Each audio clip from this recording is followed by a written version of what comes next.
Salut chers frères et sœurs, salut à tous les amis de la Côte d'Ivoire. Nous sommes là encore pour faire passer le message.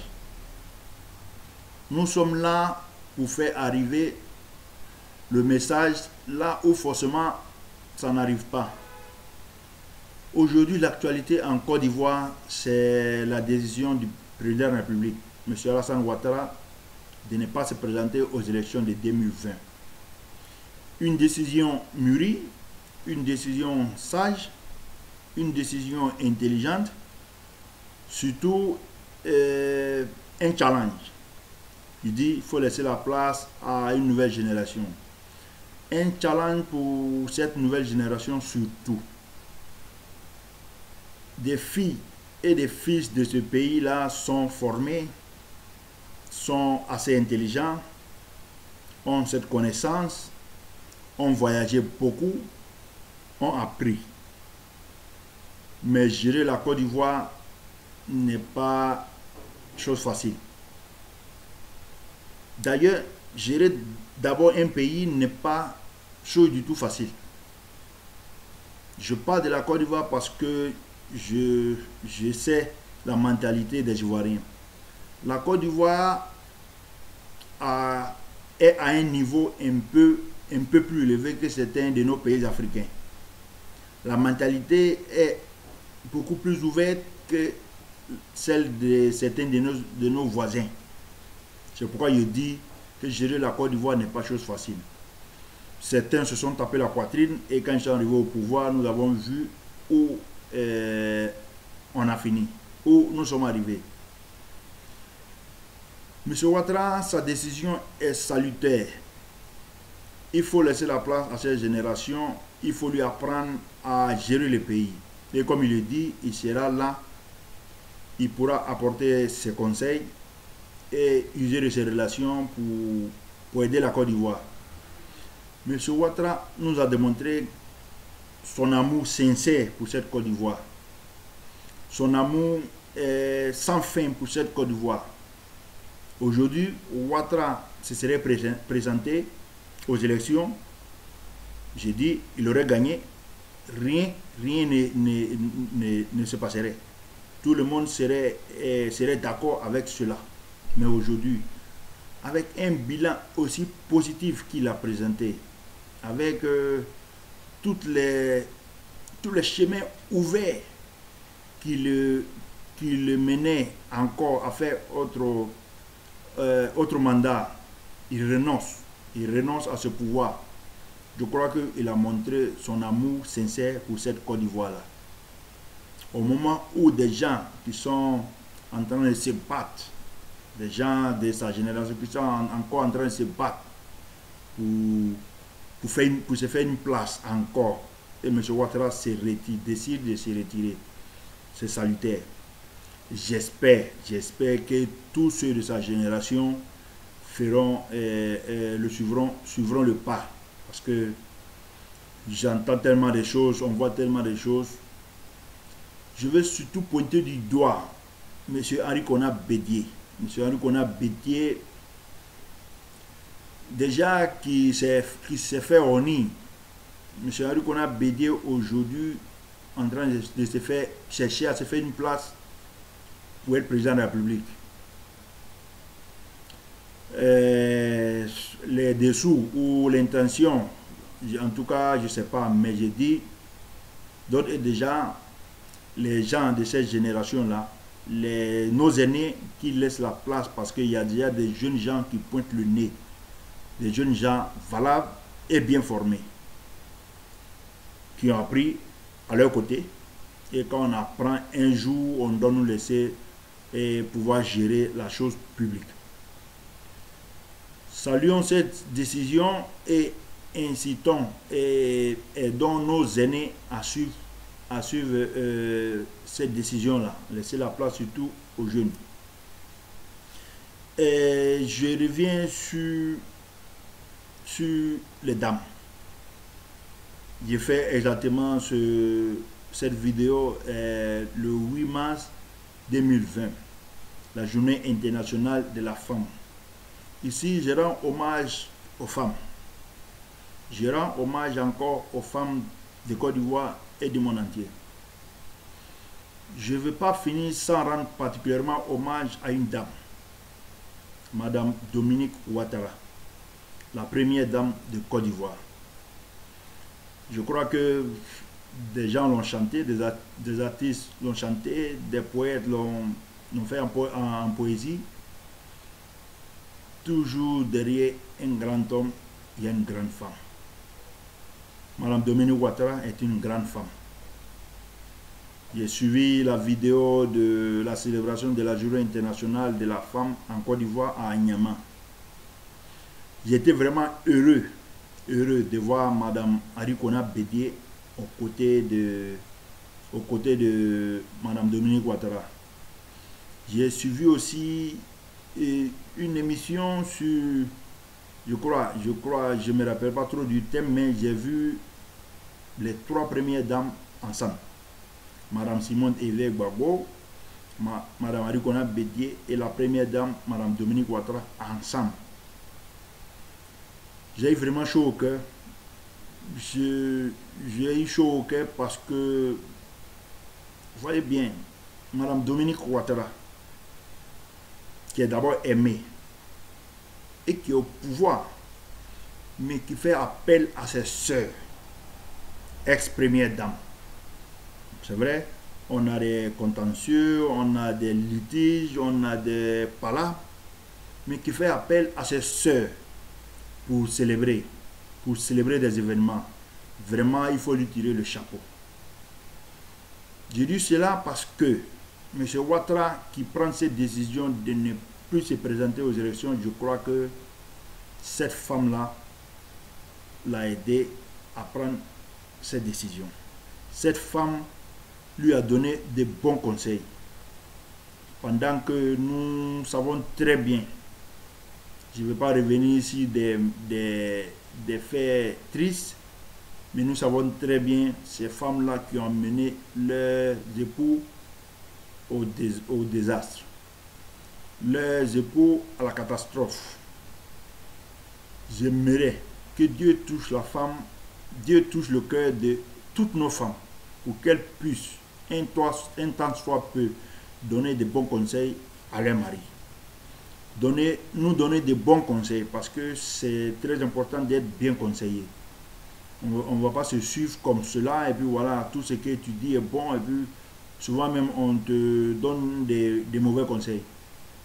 Parce que simplement, certaines voient leurs intérêts. Aujourd'hui, comme j'ai dit, je rends hommage à Madame Dominique Ouattara.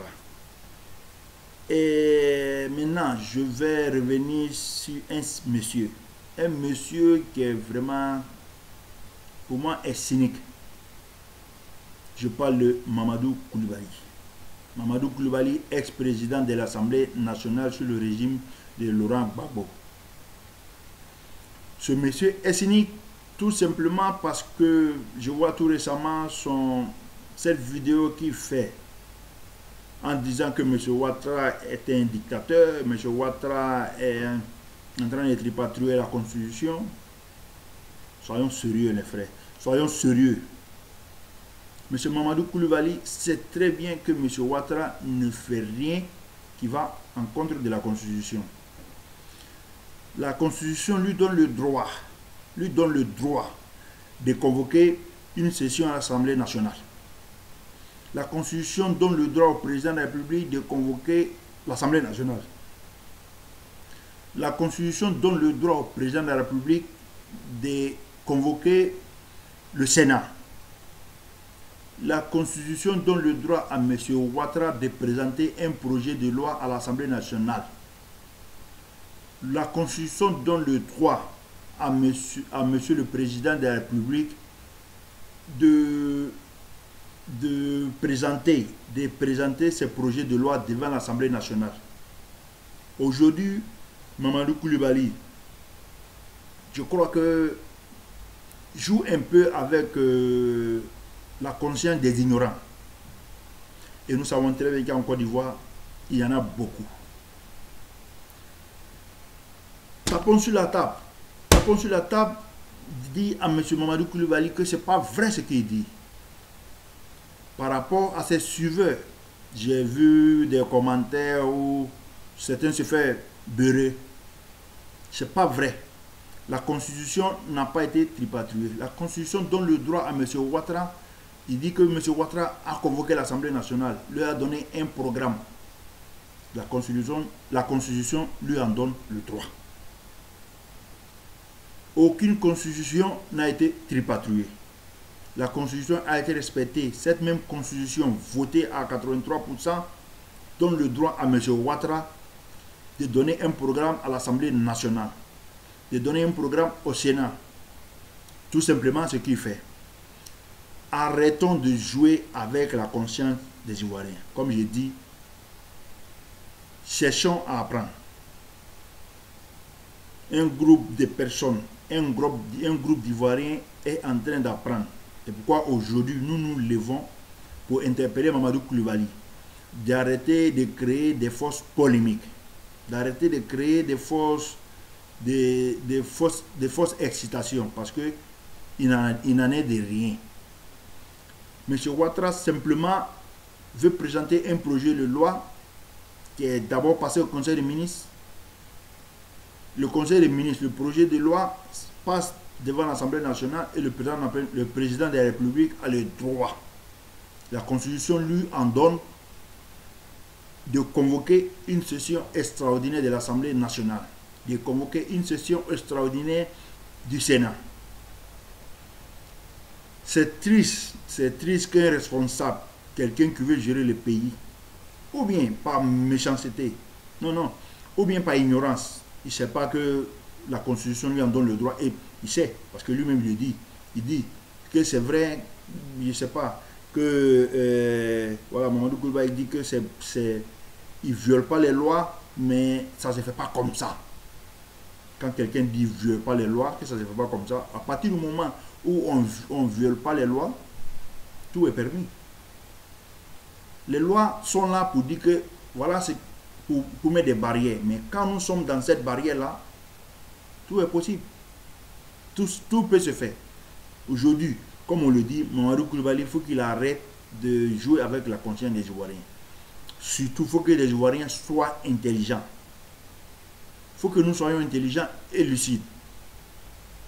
C'est triste que ce monsieur-là qui a été deuxième personnalité de la Côte d'Ivoire sur le régime Gbagbo,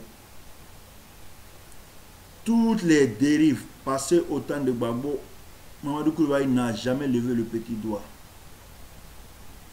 Mamadou Coulibaly est allé en... Ce monsieur est cynique. Mamadou Coulibaly, aux accords de Marcoussis, Mamadou Coulibaly s'est levé sur la table de négociation et il est sorti. Pendant ce temps, que fait la Côte d'Ivoire? Quand tu es en possession de toutes tes facultés, quand tu es en possession de tous tes droits, tu as le droit de veto. Tu peux taper la table quand tu veux. Mais nous savons comment la Côte d'Ivoire est allée en discussion à Marcoussis. Le pays était divisé en deux. Et Laurent Gbagbo même l'a dit, au moins il a reconnu. On ne sort pas d'une guerre comme si on sortait d'un gala de dîner.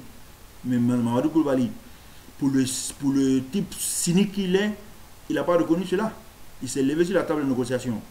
À supposer un instant que la communauté internationale nous laisse en ce moment-là, je crois que les rebelles allaient gagner.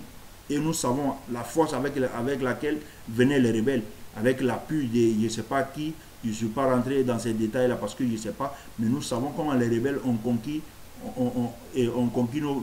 nos villes en Côte d'Ivoire. En combien de temps ils sont arrivés jusqu'au centre. Et Mamadou Coulibaly, aujourd'hui, qui se tape encore la poitrine. Je crois qu'il faut savoir faire la part des choses.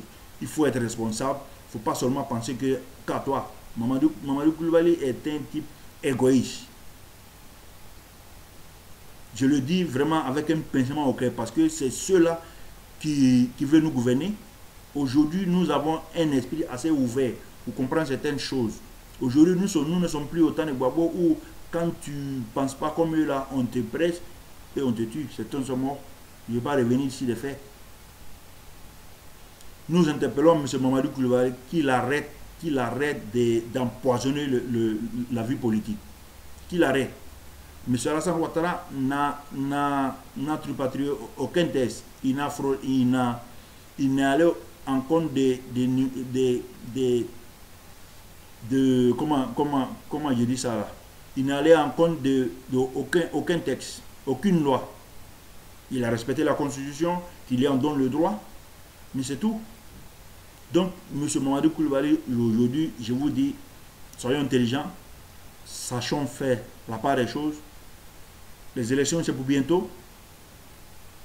On a vu la différence entre un cynique qui est Mamadou Coulibaly, un irresponsable, comme il y en a beaucoup. Aujourd'hui, sachons faire la part des choses. M. Ouattara dit qu'il n'est pas président. Il ne veut pas se présenter. La force, on la connaît. On sait l'équipe qui gagne. M. Ouattara, forcément, son parti ira au congrès. Un congrès qui va présenter un candidat et le candidat sera suivi. J'ai même écouté tout récemment une vidéo de Yafin Guessan qui dit que Alassane Ouattara veut imposer Amadou Bon Coulibaly, qu'on ne va pas l'accepter. Soyons intelligents, soyons simplement intelligents. Ces gens-là sont là pour intoxiquer la population. Parce que d'abord, ce n'est pas à M. Ouattara de choisir le candidat des RHDP. C'est un parti qui est organisé. Je crois qu'ils vont aller à un congrès. Et quand on va à un congrès, s'il y a des candidats, ils vont se présenter. Et celui qui gagne va représenter les RHDP. Ça fait un. Même étant le président des RHDP, ne te fait pas automatiquement le président de la Côte d'Ivoire. Nous allons aller à des élections, qui des Ivoiriens comme nous, intelligents, qui savons réfléchir. Nous allons voter.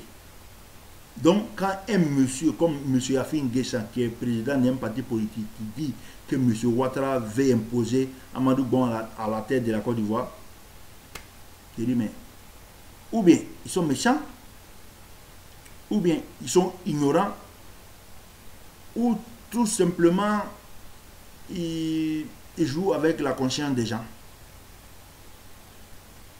Aucun des trois cas là n'est bon. Si tu es ignorant, tu ne peux pas gérer la Côte d'Ivoire. Si tu es méchant, on ne te veut pas. Maintenant, on ne veut pas des gens qui viennent jouer avec nos consciences, évidemment. Soyons sérieux. Jeunes de Côte d'Ivoire. Aujourd'hui, le président Alassane Ouattara nous met devant nos responsabilités. Le président Alassane Ouattara nous donne la parole. Levons-nous et parlons. Parlons avec intelligence. C'est une année électorale, comme je le dis. Soyons intelligents. Soyons lucides. On a vu, comme j'ai dit, des jeunes talents, il y en a. Il y en a beaucoup. Bien formés et lucides, qui ont voyagé, qui ont appris. Donnons-leur l'occasion, avec intelligence, de gérer la Côte d'Ivoire. Donnez-nous l'occasion de s'exprimer, de présenter leur programme. Maintenant, nous savons que M. Ouattara, avec son bilan très positif, certains de ces jeunes-là sont complices. Certains de ces jeunes-là sont comptables de ce bilan-là, je vais dire, comptables. Le mot est bien dit. Sont comptables du bilan de M. Ouattara, ça veut dire qu'ils ont appris. Suivons certains jeunes avec intelligence. Sachons faire la part des choses. Évitons de créer des amalgames comme le font certains. Le débat est lancé. Nous serons là. Nous serons là pour faire passer le message. Nous serons là avec intelligence pour donner notre vision, pour apporter notre petite contribution à véhiculer les messages, surtout à véhiculer les messages, parce que comme il dit, un fait vaut mieux que 1000 palabres. Et aujourd'hui, nous savons les faits que M. Ouattara a posés. Et son camp, le RHDP, est encore capable de poser des actes, des bons actes, surtout avec M. Ouattara à côté, comme conseiller, avec ses relations. Nous savons, M. Ouattara, même aujourd'hui, il y a des pays, et il y a des grands pays qui continuent de bénéficier des conseils de M. Ouattara. Donc, se mettez à nos côtés, et que Dieu lui donne longue vie, surtout qu'il donne beaucoup de sagesse à nos hommes, à nos responsables, beaucoup de vision à nos jeunes, surtout beaucoup de tranquillité à nos pays. Vraiment, nous serons là tous les jours pour faire passer le message. Je dis. Nous serons là pour dire aux uns et aux autres, voilà ce que nous avons appris. Voilà ce que nous pensons. Nous ne pensons pas détenir la